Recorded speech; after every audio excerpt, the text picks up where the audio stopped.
Hello, ladies and gentlemen. Welcome to tonight's episode of Poetry Live. Tonight, we're reading some Edward Lear. So very, very excited for this. We get a bit too serious sometimes, I think. So, but we're breaking it up. We're breaking it up with something that's a little bit more comic tonight. And I like reading Edward Lear. It's been a while since we did Edward Lear on the show, and I think you guys like it as well. Periscope is having one of its moments tonight, as it sometimes does, so I'm catching comments there on the laptop. So much of my... It is fun, Derby. It's all good fun. Because comments went cut out last time. Hello, Susan. Hello. Hello, everyone. Do say hello, everyone. Because I can't see... I'm getting that awful screen where it tells you that no one's here. So hello, Karen. Hello. I can only see folk when they pop up in the chat on the laptop. Which is going to be interesting. Because he says it's going to be interesting. That's okay. I hope your hair and your appointment went well, Marissa, and that everything is fine. Hello, Danny. Hello, Arkadina. Hello, hello. Welcome, guys. Welcome. He says, jumping over there. We've got... There. Hello, Marabont. Hello, hello. Welcome, welcome. We'll give it another half minute or so before we get stuck into tonight's poems. But stuck in, we will get. It's Poetry Hunters. There we go. There we go. It's all good. All is good now. All is good. He says, wrestling with technology. Hello, Taz. Hello. Oh, that's it. Well, that's fine. I've got glasses. You've got hearing aids. It's all good, Marissa. As long as you can hear properly. If it's what it takes to get your hearing properly, then it's all good. It's all good. On top of that, I hate it when I got glasses. I hate it until I got for a long time. I had, but I'm good. I'm good. I like them now. I like them. They help me to see. Anything to help me to see. Helping to see makes me smile. So. Absolutely, that's what we want. That's what we want. The account's got them. Excellent. There, we've got a hearing aid club. Hearing aids and glasses.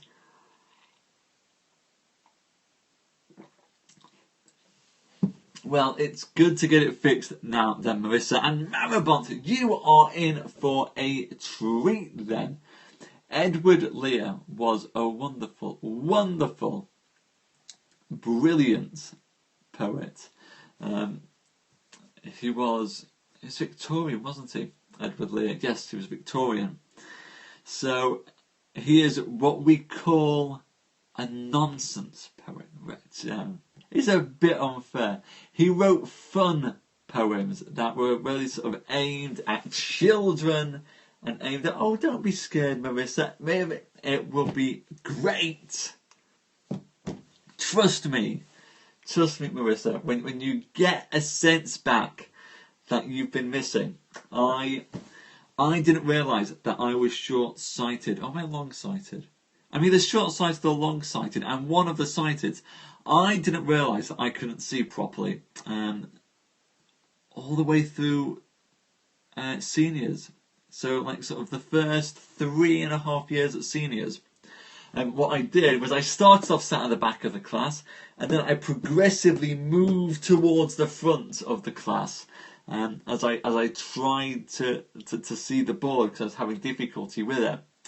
And I was living in Belgium at the time as well. So I was watching a lot of things with subtitles on. And I would have to come off the couch and sit forward and closer to the TV screen for subtitles. And eventually people realised that my eyes perhaps might need glasses.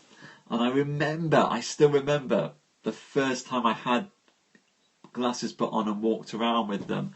And it was amazing. Hello, Sarah. Hello. And it was amazing to have that sight back all of a sudden. And suddenly the world just snaps quite literally into focus. So don't be scared. Don't be scared. It will be wonderful. Wonderful. Well, there you go, Marissa. You know it so well. It will. It's a wonderful, exciting thing to have happen. And I hope that hearing aids do manage to fix your ears. Anyway, it's time for some poetry on this show. I think. Don't you all think? I think it's time for some poetry on this show. This first poem is The Owl and the Pussycat. The owl and the pussycat went to sea in a beautiful pea-green boat. They took some honey and plenty of money wrapped up in a £5 note. The owl looked up to the stars above and sang to a small guitar. Oh pussy, oh pussy, oh pussy, my love. What a beautiful pussy you are, what a beautiful pussy you are. Pussy said to the owl, you elegant fowl, how charmingly sweet you sing. Oh, let us be married, too long have we tarried. But what shall we do for a ring? They sailed away for a year and a day to the land where the bong tree grows, and there in a wood a piggy-wig stood, with a ring at the end of his nose, with a ring at the end of his nose.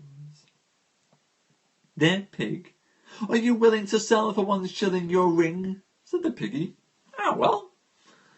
So they took it away and were married next day by the turkey who lives on the hill. They dined on mince and slices of quince, they ate with a runcible spoon. And hand in hand on the edge of the sand they danced in the light of the moon, They danced in the light of the moon. And that is The Owl and the Pussycat. It's a wonderful, wonderful poem. Not the most serious poem we've done on the show, but you can't. Hello, Lars, hello! We can't always do serious poems. Sometimes it's fun to let that fun side out. And that's what we rely on Edward Lear for. Never knowingly too serious, that man. Good, I'm glad you liked it, Taz. I'm glad. Anyway, that was Owl and the Pussycat, perhaps his most famous poem. I'm going to continue now with the Pelican Chorus, which might need some more honey. I'm drinking honey.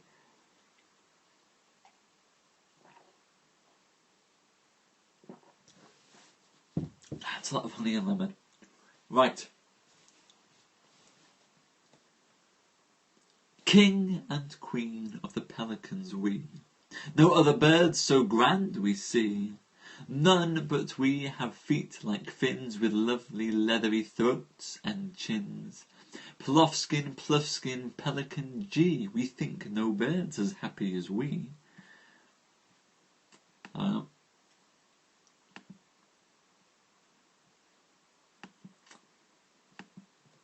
Bear me a second. For some reason, Poem Hunter is being naughty today. And it's never usually naughty. Here we go.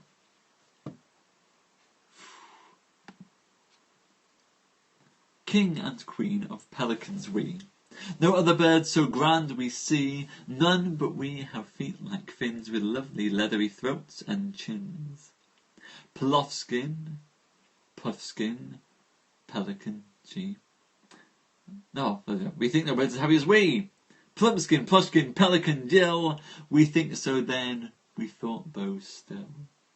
We live on the Nile we love. By night we sleep on the cliffs above. By day we fish, and at eve we stand on long bare islands of yellow sand. And when the sun sinks slowly down, and the great rock walls grow dark and brown, where the purple river rolls fast and dim, and the ivory ibis star-like skim. Wing to wing we dance around, stamping our feet with a thumpy sound, opening our mouths as pelicans ought, and this is the song we nightly snort. Plofskin, Plufskin, Pelican G, we think no bird so happy as we. Plumpskin, Ploshkin, Pelican Jill, we think so then, and we thought so still. Hello, Brooke, hello! We're doing some Edward Lear. Last day came out our daughter, Dell, and all the birds received her well. To do her honour a feast we made, for every bird that can swim or wade. Herons and gulls and cormorants black, cranes and flamingos with scarlet back, plovers and storks and geese in clouds, swans and dillbery ducks in crowds, thousands of birds in wondrous flight. They ate and drank and danced all night, and echoing back from the rocks you heard multitude echoes from bird and bird. Plofskin, Plufskin, Pelican G, we think no bird so happy as we.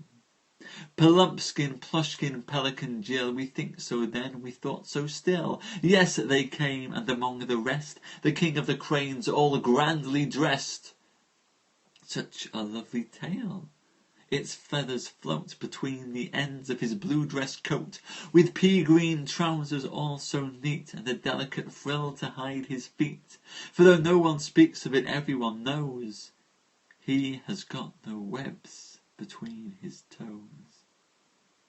As soon as he saw our daughter Dell, in violent love that crane king fell, on seeing her waddling form so fair, with a wreath of shimps in her short white hair. And before the end of the next long day, our Dell had given her away.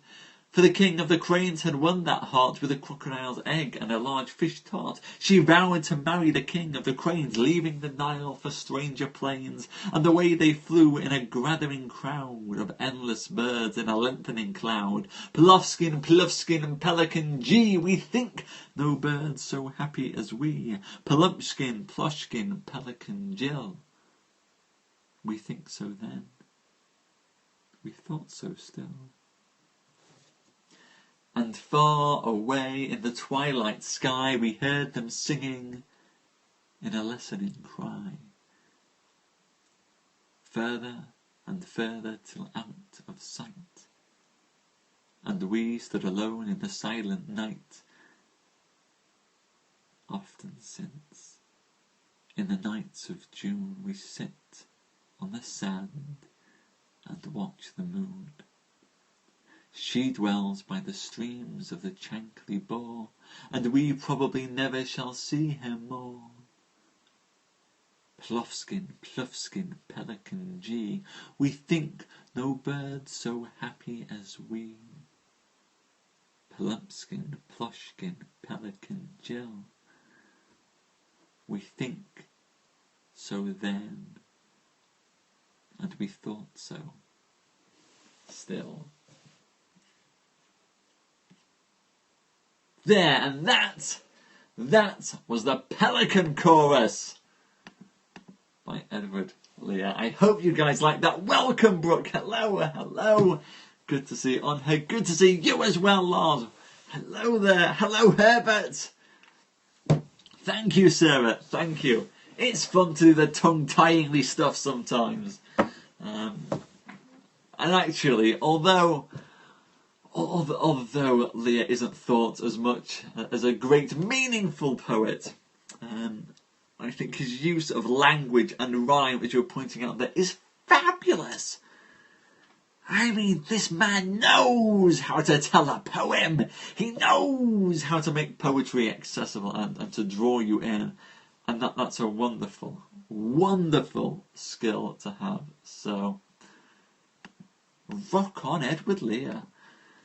Good guy. I would very, very much like to go to an Edward Lear poetry recital. And yes, Lars, a little bit of tonsillitis still. I'd say a little bit. I'm going to have to find time to go to the doctor at some point. But until then, honey's fine. Honey's fine. The honey lemon will sort me out. Oh, Tiger's a good one. That's Blake, though, Maribont, not Lear. We did Blake the other day, I think.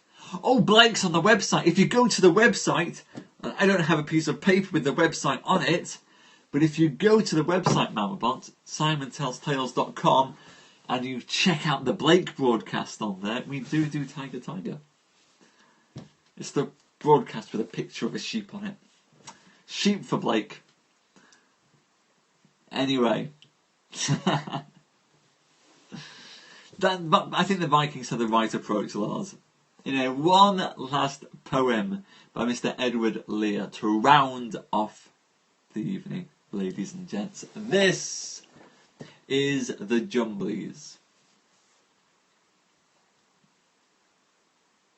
They went to sea in a sieve, they did. In a sieve they went to sea. In spite of all their friends could say, on a winter's morn, on a stormy day, in a sieve they went to sea. And when the sieve turned round, and everyone cried, "You'll all be drowned!" they called aloud, "Our sieve ain't big, but we don't care a button, we don't care a fig. In a sieve we'll go to sea." Far and few are the lands where the Jumblies live. Their heads are green, and their hands are blue, and they went to sea in a sieve. They sailed away in a sieve, they did. In a sieve they sailed so fast, with only a beautiful pea-green veil tied with a riband by way of a sail to a small tobacco pipe mast. And everyone said who saw them go, "Oh, won't they soon be upset, you know? For the sky is dark and the voyage is long, and what happen what may, it's extremely wrong in a sieve to sail so fast. Far and few are the lands where the Jumblies live. Their heads are green and their hands are blue, and they went to sea in a sieve. The water, it soon came in, it did. The water, it soon came in. So to keep them dry, they wrapped their feet in a pinky paper all folded neat, and they fastened it down with a pin. And they passed the night in a crockery jar, and each of them said, "How wise we are, that the sky be dark and the voyagers long! Yet we never think that we are rash or wrong, while round in our sieve we spin. Far and few are the lands where the Jumblies live. Their heads are green and their hands are blue, and they went to sea in a sieve. And all night long they sailed away, and when the sun went down they whistled and warbled a moony song to the echoing sound of a coppery gong in the shade of the mountains brown. Oh, Timbaloo, how happy we are when we live in a sieve and a crockery jar, and all night long in the moonlight pale we sail away with a pea-green sail in the shade of the mountains brown. Far and few are the lands where the Jumblies live. Their heads are green and their hands are blue, and they went to sea in a sieve. They sailed to the Western Isles, they did, to a land all covered with trees. And they bought an owl and a useful cart, and a pound of rice and a cranberry tart, and a hive of silvery bees. And they bought a pig and some screen jackdaws, and a lovely monkey with lollipop paws, and 40 bottles of ring-barree, and no end of Stilton cheese. Far and few are the lands where the Jumblies live. Their heads are green and their hands are blue, and they went to sea in a sieve. And in 20 years, they all came back. In 20 years and more. And everyone said how tall they've grown, for they've been to the lakes and the torrible zone and the hills of the Chankly Bore. And they drank their health and they gave them a feast of dumplings made of beautiful yeast. And everyone said, if we only live, we too will go to sea in a sieve to the hills of the Chankly Bore. Far and few are the lands where the Jumblies live. Their heads are green and their hands are blue, and they went to sea in a sieve. And that, ladies and gents, is the end of Edward Lear Night on Poetry Live with the Jumblies. Pardon me, I hope you all enjoyed that as much as I did reading it. Well, thank you, Sarah. I must admit, it's not the first time I've read Edward Lear over the past few months. I've done it a couple of times, and my confidence at doing Lear's rhymes quickly has improved. Well, thank you, Wild Alakia. I'm glad you liked it. Thank you so much for coming. Thank you, everyone. I would say thank you to everyone. I can't. Periscope won't let me see everybody who's in the scope, but thank you, Maramont. Thank you, Sarah. Thank you, Susan. Thank you all. Thank you, Danny. Thank you, Lars. Thank you, Brooke. Thank you, Darby. I've got lemon in with it. There's no whiskey in there. The only whiskey I've got in the house is cooking whiskey, and I refuse to drink cooking whiskey as it's rank, horrible stuff, and I refuse to mix decent whiskey with honey and lemon. So I'm at a bit of an impasse, Darby. Scotch should only be drunk if it's very nice and very expensive, and then it should be drunk alone, with nothing to tinker with it. Simple rules for simple people on that one. Keep the whiskey pure. And the bad stuff is for that thing. They are a bit of rap poems, aren't they? They're kind of our Marabont. I think that modern day rappers don't give nearly enough credit to folk like Edward Lear, who do have that wonderful rhythm and the cadence and those hooks going in there. Hello, Lindsay. Welcome. How are you this fine evening? No, Lars. No. Only good whiskey. Only good whiskey. Only good. Really? Well, Danny, we have to disagree on that. I would only cook with good beer or good ale. I'd cook with good cider. But when it comes to whiskey, I cannot part with it for cooking. That said, I do very, very little cooking with whiskey. So there. Lindsay, I'm fine on this fine evening. How are you? I hope you're well indeed.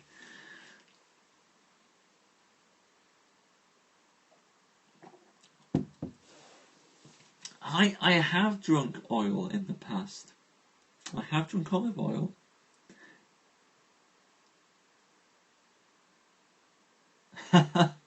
Okay, good point, Danny. But no, I haven't read it yet, Sarah. I haven't. I apologise. I've been a bit busy. So hopefully, I should get some time and actually go and read it tonight. Fingers crossed. I'll try and get to it. I was actually thinking I might do it tomorrow. I've been thinking about doing a behind-the-scenes day in the life video to show you guys what I get up to in between the time on here, and then I've been too busy to do a video explaining all the busy stuff that I do, which is irony in of itself. So tomorrow I might force myself. Tomorrow we might go and do this thing. My favourite American poet. Oh, Edna St. Vincent Millay. Edna St. Vincent Millay for my favourite American poet, Lindsay. There. Good question. Oh, actually no. Sorry. Favourite American poet, T.S. Eliot. But I class T.S. Eliot as being British because he spent so much time in England and was so active in the UK. I usually it was very good olive oil. I was advised to drink the olive oil to taste just how good it was. So I haven't done it since, but I did it at the time, Lars. It's not a regular thing. I haven't read Letters to a Young Poet, actually. I have not.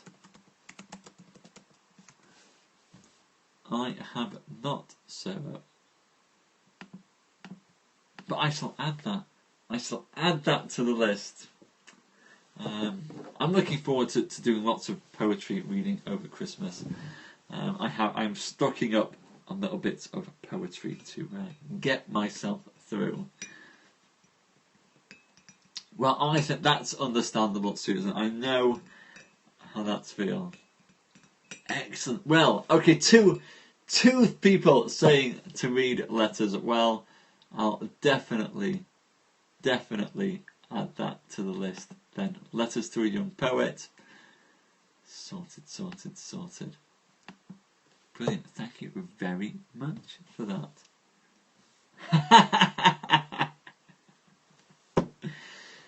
That's right, Lars. It's good in a cocktail.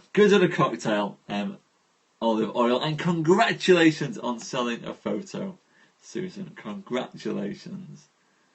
Right, here we go. Letters to a young poet. Add that to my poetry list. All is good. Well, I'm glad. Thank you, Lars. I'm glad you enjoyed it. Anyway, I'm going to pop off now for the evening, though.